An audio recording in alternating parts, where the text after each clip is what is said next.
ধর্ম হোক যার যার, বড়মা সবার।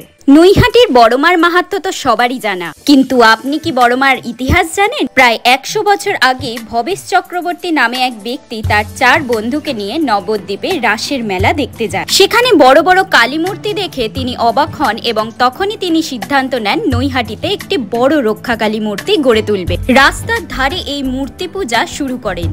মায়ের স্বপ্নাদেশে প্রতি বছর দীপাবলিতে প্রায় ২১ ফুট উচ্চ মূর্তি পূজিত হয় এবং যে মূর্তি আপনি দর্শন করছেন তা সারা বছর পূজিত হয়। প্রথমে এই মায়ের নাম ছিল বড় কালী, কিন্তু ২০১২ সালে এক দর্শনার্থী এই মাকে বড়মা বলে রাখেন। তারপর থেকে এই মায়ের নাম হয় বড়মা।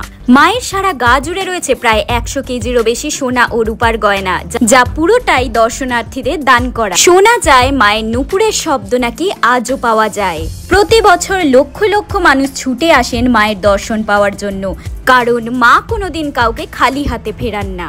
এটাও শোনা যায় যে মা না ডাকলে মায়ের দর্শন পাওয়া যায় না। আপনাদের কি মায়ের ডাক এলো? কমেন্টে সবাই লিখুন জয় বড়মা।